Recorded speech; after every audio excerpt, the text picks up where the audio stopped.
सांगली जिल्ह्यातल्या तासगाव तालुक्यातील पेड या गावी मी आलेलो आहे आणि ज्यांनाच नुकता अत्यंत मानाचा असणारा पद्मश्री पुरस्कार मिळालेला आहे. खरोखर एक वारकरी संप्रदायामध्ये जन्माला आलेले आणि आपल्या आयुष्यामध्ये ज्यांनी खूप सामाजिक भावना जपून काम केलेले असे अशोकजी खाडेसाहेब माझ्यासमोर बसलेले आहेत. तुम्ही मला खूप जवळीकतेनं आमच्या ढवळी गावची आठवण काढली, तासगाव तालुक्याची भारती विद्या मंदिर, हा सगळा प्रवास तुमचा सुरू आहे आणि कुणाचाही फोन तुम्ही खूप जवळीकतेनं उचलता. ही सामाजिक भावना तुमच्या मनात निर्माण झाली हे आम्हाला समजलं, पण त्यानंतर की आपण आई वडील यांची खूप आठवण काढता. आता पद्मश्री मिळाल्याबद्दलचा काय आनंद आहे? खरं म्हणजे पद्मश्री मिळालं बघा ना, माझ्या गावचा उद्धार झाला, माझ्या कुळाचा उद्धार झाला. खरं सांगतो तुम्हाला, माझ्या माझ्या तालुक्याचा उद्धार झाला, जिल्ह्याचा उद्धार झाला, त्यापेक्षा महाराष्ट्राचा उद्धार झाला म्हणायला काय हरकत नाही आहे. कारण ट्रेड इन इंडस्ट्रीमध्ये पद्मश्री मिळणं फार फार कठीण आहे. त्यामुळे ते ट्रेड इन इंडस्ट्रीमध्ये माझं सिलेक्शन होणं किंवा नरेंद्र मोदी साहेब मला नावाने ओळखणं वगैरे ह्याच्यासारखा प्लस पॉईंटच नाही ना एका खेड्याला जन्मलेल्या मुलाला. हो, मग हे सगळं तुमच्या घरातनं परंपरेतनं आणि तुम्ही आत्ता ज्या व्यवसायात काम करताय तिथं सुद्धा निष्ठायुक्त आपण काम करतोय असं मनाला वाटतं आहे की नाही? खूपच कॉम्प्रोमाइजच करत नाही कुठल्या गोष्टीमध्ये. वा, ॲबनॉर्मलिटी कुठे असेल बरं का, ज्या नॉर्म्स आहेत ना, जगण्याच्या नॉर्म्स दिलेल्या आहेत ना, त्या नॉर्म्स पक्क्या नॉर्म्स आहेत त्या, बरोबर आहे की नाही? हो, बरोबर. त्या नॉर्म्समध्ये कॉम्प्रोमाइज नाही करत, कधीच कॉम्प्रोमाइज नाही करत. ते लासून टिबरो जरी समोर असले बरं का तरी घाबरत नाही मी. अरे वा, खरं. आणि तुमचा हा जो म्हणजे कुठल्याही प्रकारचा ताण न घेता हसत खेळत राहणं आणि कितीही व्याप असला तरी माणसांचा फोन घेता. म्हणताय की शाहीर राम हरी भाट यांचा मी फोन घेतो, गावातल्या कुठल्याही व्यक्तीचा फोन घेतो. फोन किती वेळा घेतला? हां, मग ते वाटत नाही म्हणजे बाबा असं माझ्याशी काय बोलणार आहे आणि बिझनेसमध्ये काय बोलणार आहे माझ्याशी? काय नसतं. इकडं आलो काय आबा कुठं आहे, तुम्ही कुठं आहे, कुठं आहे. नाही, खरं साहेब म्हणजे त्या क्षण काय होता त्या दिवशी आम्ही बघितलं प्रत्यक्ष. नाही, क्षण म्हणजे काय माहिती आहे का, की म्हणजे मला 26 जानेवारीला 9:30 वाजता फोन आला मला की तुमचं नाव नॉमिनेट झाले पद्मश्रीसाठी. मला वाटतं ज्याला कोण मस्करी करते की काय. आणि ते प्रशांत लोखंडे म्हणून आहेत, आपल्या कवटेमंकाळचा आय एस ऑफिसर आहे, तो मला ओळखतो.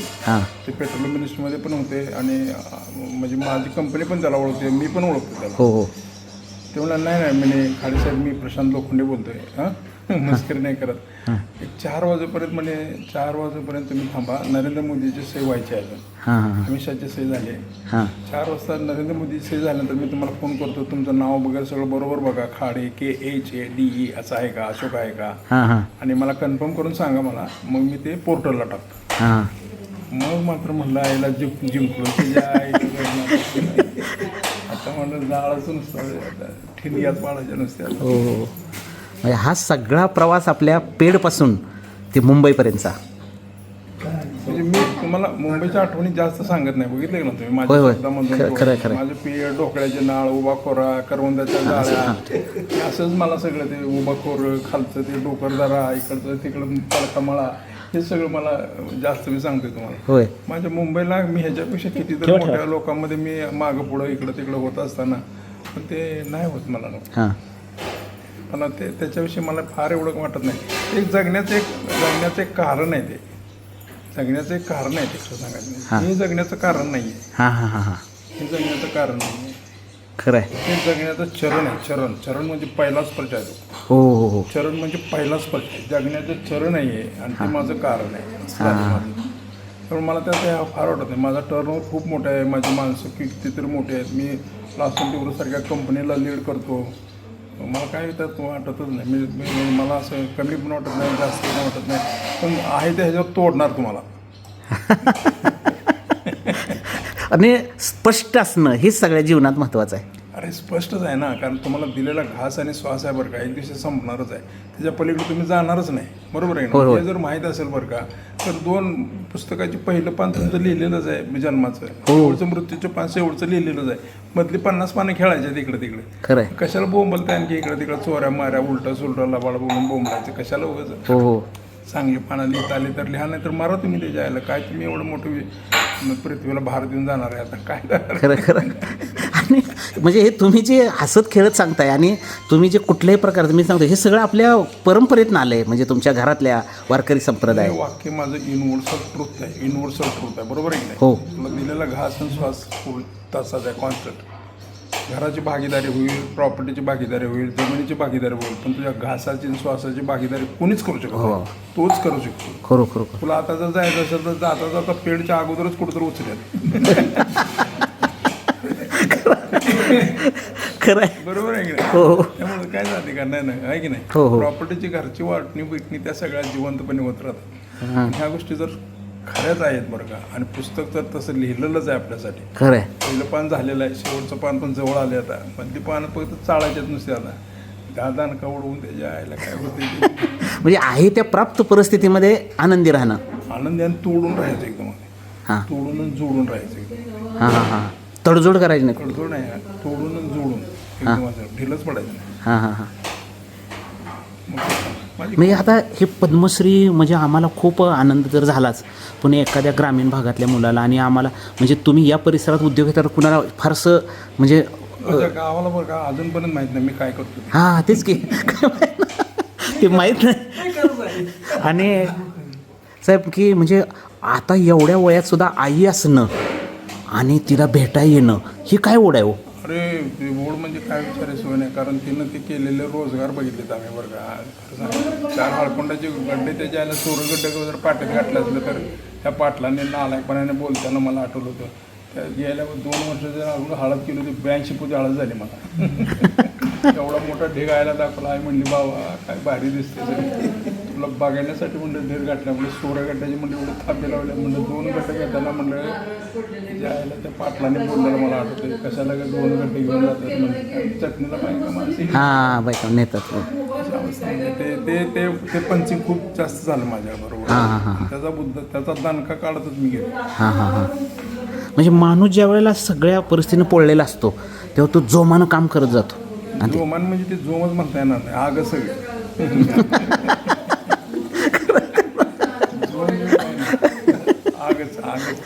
आगच किती मोठा माणूस आहे, किती मोठा माणूस समोर असू द्या, तुला असं तेवढं तर मॅनेजिंग डायरेक्टर आला तरी मी घाबरत नाही, असं ढिलं पडत नाही किंवा असं. मला नरेंद्र मोदीचं मला बिझनेस एक्सलन्स अवॉर्ड पण आहे. हां हां हां बिझनेस एक्सलन्स अवॉर्ड आहे नरेंद्र मोदी. हां नरेंद्र मोदी बरोबर मी ज्यावेळेला ते बिझनेस एक्सलन्स घ्यायला गेलो बरं का, त्यावेळेला मी एक 10,000 रुपयाचा कोर्स केला होता की मी त्याच्यासमोर जाताना माझा चेहरा कसा असायला पाहिजे. जर माझे फोटो बघायला बरं का, मी थोडासा सुद्धा लचकलेलो नाही आहे. शेवटी नरेंद्र मोदी लचकले. म्हणजे हे मानसिक तुझा तुम्ही बळ निर्माण केलं. मी कालची माझी क्लिप बघा, मी जाताना नरेंद्र मोदीला भेटल्यानंतर हो हो कसं कडक आहे एकदम मध्ये असं कडक आहे काय विचारायचं आहे की नाही. होय खरं आहे खरं. माझं कोटच 1,60,000चा कोट आहे नुसता. शिवलेले कपडे आहेत ना बापू, 1,60,000चा कोट आहे नुसता. म्हणलं काय ढेणं खरं खरं आहे. माझं कोट बघा ना, जाण्याची पद्धत होय बघितले. लय भारी आहे की नाही. म्हणजे असं लाजून म्हणून किंवा बाबा दपकून नाही. अरे तुम्ही आमच्यासाठी, आम्ही तुमच्यासाठी थोडं जातो खरं खरं आहे. आहे की नाही. निर्माण तर करत नाही. साहेब मला एक विचारायचं आहे की मला माहीत आहे मी सुद्धा वारकरी संप्रदायाशी कुठंतरी जोडली माझी प्रवचनातनं काय असेल की सतत आईची आठवण होते ना. खूप सकाळी त्याला 9 वाजता फोन गेलाच पाहिजे. हां तुला गेलाच पाहिजे फोन. तेच माझं कुलदैवत आहे आणि त्याला मी तेच सांगितले, तू आहेस तोपर्यंतच करणार सगळे. हां हां हां तुझ्यानंतर काही सुद्धा करणार नाही. तू बंगला बांधणार नाही, काही बायकोला मंगळसूत्र घेणार नाही, नवीन कपडे घेणार नाही, आई त्या कपड्यावर जाणार. खरं आहे खरं आहे. आई हे दैवत सगळ्यात मोठे आपलं संपत्ती आहे. पांडुरंग बरं का, खरं सांगतो मला संप्रदायाची तुम्हाला किती माहीत नाही. पांडुरंग संप्रदायामध्ये बरं का फक्त आईला मागितल्यानंतरच घाबरत आहे. बायकोला मागितलं तर म्हणणार हे चावटा लागतो, बायकोसाठी काय मागतोच माझ्यासमोर उभं राहून. तर आम्ही फक्त सांगतो माझ्या आईच्या जेवढ्या इच्छा आहेत ना, जेवढ्या डिझर्व्स आहेत ना तिच्या तेवढ्या देऊ नका मरणाच्या अगोदर. तुझ्या डिझायर्स म्हणलं देऊ नकोस, तुझ्या डिझर्व्स आहेत ना तेवढ्या देऊ टाक. हो हो आणि त्यानंतर ना पांडुरंग तर असं म्हणते, खरं आहे. बायकोचं मंगळसूत्र 10 तोळ्याचं कर, पोराला बायको चांगली मिळते, ती डोंबाळाच करून सोडते सगळं. खरं खरं.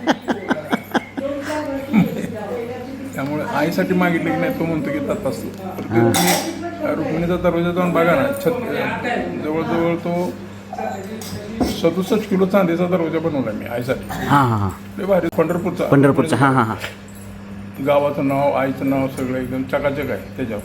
आईला म्हणलं ह्याच्यापेक्षा तुझा पोरगा तुझ्या आयुष्यात कोणी काय करू शकणार नाही म्हणलं. हां हां हां पुन्हा खायमची म्हणलं 1000 वर्ष ठेवली म्हणलं पंढरपूरच्या देवळात, ह्याच्यापेक्षा काय पाहिजे. तुझं पांडुरंग तुला आवडतो ना का बघ म्हणलं. पंढरीचंच पांडुरंगाला. आळंदीचा गरुड काम 250 वर्ष चांदी नव्हती. चांदीचा गरुड काम नाशिकवरून आणून बघा 25-30 किलो चांदीला गरुड काम चकाचक बनवलं. हां हां आईचं नाव टाकलं. ह्याच्यापेक्षा म्हणलं तुझ्यासाठी मोठं काम. माझी मर्सिडीज बेंच आहे कुठे 60 लाखाची. तिला काय कळत नाही माझी किती मोठी आहे मर्सिडीज बेंच. सुरूची गाडी 3 कुठे 60 लाखाची. तिला म्हणजे सुरूच्या गाडीला गार वाटते, तुझ्या गाडीला आपण नाही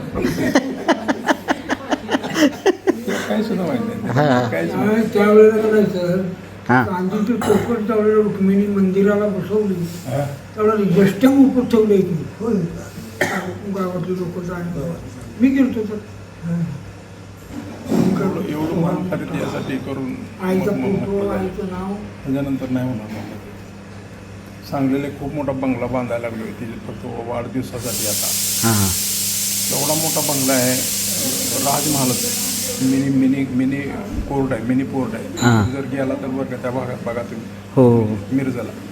म्हणजे असं घर कोणी बांधायच्या नादात पडायचं नाही. पण त्याला म्हणलेलं का ते मुमताजसाठी त्यानं ताजमहल बांधला, आईसाठी म्हणलं कसा बांधते म्हटलं बघा बंगला. 100वी तिची साजरी करतो म्हणलं. त्यामध्ये 100वी साजरी काय 26 नोव्हेंबरला तिची 100वी आहे. आत्ता हां हां 26 नोव्हेंबरला.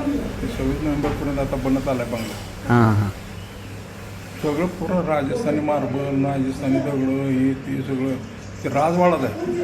राजवाडाच आहे. आईला म्हणलं आई नादच तुला, तुझ्या नुसतं डोळ्याच्या समोर म्हणलं तू घाबरू नकोस.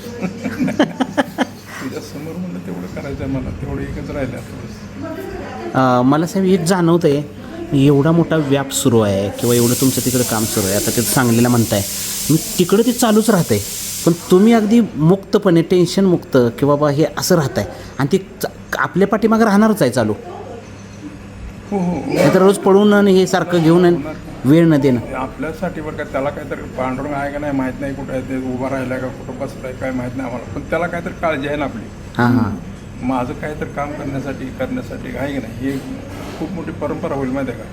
पंढरपूरच्या देवळाला त्याच्या 67 किलो चांदीचं नाही म्हणाल तरी 5-7 कोटी रुपये झाले आता. हो एवढं काम चांदीचा बनवला तिथे 2-3 कोटी झाले. कोण असं एवढं माणूस मोठा आहे 8-10 कोटीचं लावायला लागलाय. किती साल आहे ते? ते जवळजवळ 15-10 वर्षाच्या अगोदर काय. बरोबर. कधी जर गेला पंढरपूर नाही जातोय आपण, बघतोय गरुड खांबतो चांदीचा बघतोय ना. हां आळंदीला. हां आळंदीला नाही बघितलं. हां तस पंढरपूर. हां बरं बरं.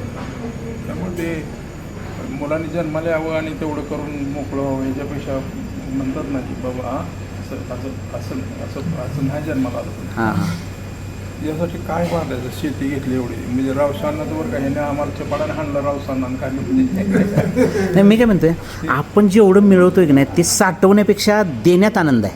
खूप देण्यातच आनंद आहे. तेच माणसाला तेवढं मिळालं पाहिजे. त्याला खरं म्हणजे काय माणसाला तुटपून जर मिळते त्यातपून जर देत जेवढं मिळते त्याच्यातलं द्यायचं आहे का सगळं द्यायचं. भावना तर ठेवा की त्याच्या. हां भावना ठेवली पाहिजे. अरे बसरं जेवायला तू काय करतोस त्या, अरे काय नाही नाना खरडान भाकरी, अरे खरडान भाकरी तर खाऊन जा गेल्या का, तो कशाला घाबरतोस. हां हां हां असं कचकून सांगणारी माणसं कमी आहेत. बापूकडे विचारतात. हां हां हां फार माणसं म्हणजे मोत्याचं नाही भारी माणसं, फारी माणसं. मग चेहऱ्यावर बघणार की उपाशी आहे, उपाशी कुठे आलं आहे. हां हां वडील. हां असं आता कसं नाही ओळखत दोघांचं. हो पोरला बघून कोण म्हणणार उपास कुठे आलं आहे. हां हां माणुसकीचा जिव्हाळा. हां बरोबर. खूप आधी प्रेमाने प्रकारे असायचे त्यासाठी म्हणजे सगळ्याच घरात त्याने थोडं तसं तसं तसं तसं तसं. ना आपण बंधुराजांची वडिलांची जी आठवण सांगताय की ती वडिलांनी सुद्धा लोकांना बापू सांगतात मला खूप मदत केली. खूप म्हणजे खूप मदत म्हणजे प्रेमळ आणि भजनामध्ये नुसतं टाळ वाजवणार आणि पोरं घेऊन जाणार, एवढं दुसरं काय काम करत नव्हतं. आम्ही पुढे बसायचं. हां आम्ही पाऱ्याला बसवून जायचं म्हणजे पाऱ्यातनं दऱ्यातनं जाताना ही जांभळं खायची म्हणून एकाला सुद्धा जांभळीचं जांभळं सोडून द्यायचं. लाल्या पोऱ्याला तर सांगायचं लाल्या जांभळं जर खाशील हापसुली जर हुशील बरं का जाऊन तिथं काय नाही. ठीक सारखं मला फोन करतील आठवण मग त्याला आता गावाकडे ते येत हा मला नेणार आहे गावाला भेट द्यायची. आपल्या गावात म्हटलं तर वयाच्या बाहेर जाऊन शाळेत जाणारी पोरं 2 मिनिट आल्या. होय होय मला 11 वर्ष लागलं शाळेत. पुन्हा लाल्या जनावरच राखवलं मी बी त्याच्यानं असतो पुन्हा त्याला बी काढलं पण त्यानं 2-2 वर्ग घेऊन शिकला त्याचं चांगलं 11वी झाली. सर मध्यंतरी एक नाही सिंधुताई संपाळ त्यांच्यासाठी एक सरांनी गाडी दिली. हां हां तर त्यांनी रिक्वेस्ट केली की बाबा तुझं अशोक याच्यावरती नाव टाकूया म्हणून. त्यावेळी मग त्यांच्या मम्मीने ते सांगितलं ती गाडीवर नाव नको टाकायचं असलं तर तुम्हाला ते चाकावरती नाव टाका म्हणजे ह्या मातीला कळू दिले जातीला नको कळायला खरं मातीला कळू. वा वा वा तेव्हा त्यांनी ते एक वाक्य वापरलेलं. हां हां हां सिंधुताई तर माझी एकदम म्हणजे काय म्हणतात त्याला की फारच म्हणजे माझी मांडलेली आहे ते आईच होती मला घरात. हां हां हां त्यासाठी मी एक फॉर्च्यून गाडी दिली होती 35 लाखाची. हो 35 लाखाची गाडी तिने त्याची क्लिप एकदम व्हायरल झाली ती तिने स्वतःच्या भाषणामधून ती क्लिप व्हायरल केली होती. मला हे पद्मश्री मिळायच्या अगोदर ती पद्मश्रीच्या अगोदर ती खूप व्हायरल झाली महाराष्ट्रामध्ये. सिंधुताई स्वतःच बोलली हे पोरग असं गरुडाचं पिल्लं आहे बघायचं महाराष्ट्रामध्ये. अशी त्यानं गाडी दिली मला हे झालं ते झालं नाव लिहि म्हणलं तर ते म्हणलं की नाव लिहायचं नाही म्हणलं नाव लिहिल्यानंतर ते जातीला कळू नये मातीला कळावं म्हणून टायरवर लिहिलं आणि त्या गाडीच्या मागं 2 वाक्य लिहिली होती. दुःखापर्यंत पोचते ती आई वेदना पदरात घेते ती माई माझ्या सुपुत्राकडून ही 2 वाक्य माझी होती. हां हां हां ह्या वाक्यामुळे ते महाराष्ट्रभर फिरली आहे म्हणजे कोणालाच माहीत नाही म्हणजे आमच्या गावातल्या सुद्धा लोकांना माहीत नाही. यायचं ना अशोक म्हणून आम्हा कोणतरी असेल ते असे पण